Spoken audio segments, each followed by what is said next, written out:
What's up mga idol? Kamusta? Welcome back again to my vlog. For today's video, mag-e-empake tayo kasi meron tayong panalay pero medyo upgraded version to.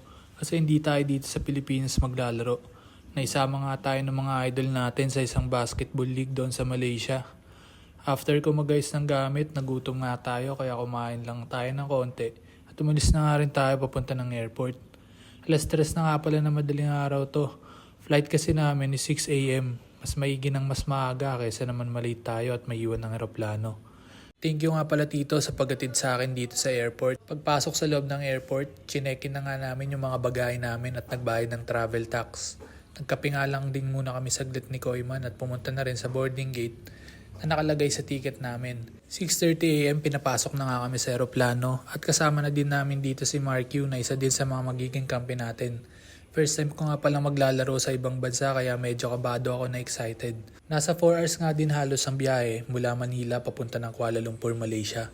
Buti na lang may pa-snacks tong flight namin para di naman kami magutom sa biyahe. After ilang hours dumating na nga kami sa Kuala Lumpur.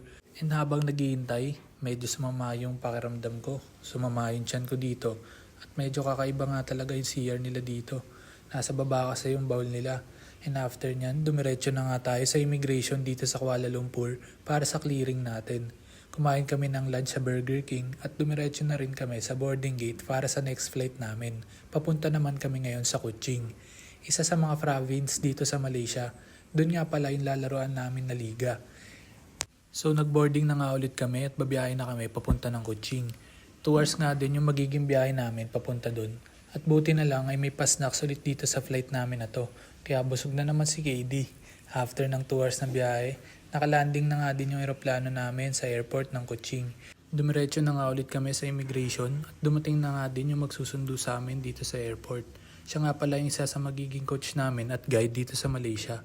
Nag-start na kami bumiyahe papunta sa i-stayan naming bahay for 20 days. Kapanibago kasi sa kanan ng Manibela dito sa Malaysia. Kaya maninibago ka talaga sa style ng kalsada.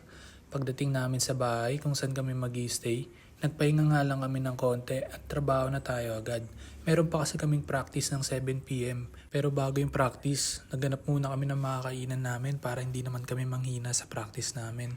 Dito nga yung napili namin. Laksa nga pala yung in-order ko. Hindi ko talaga alam kung anong pagkain to pero masarap naman yung napili kong order.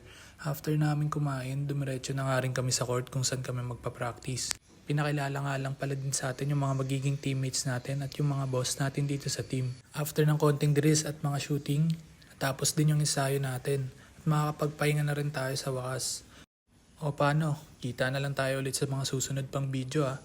Thank you sa pagnood ng video ko and kita tayo sa next vlog. Bye bye!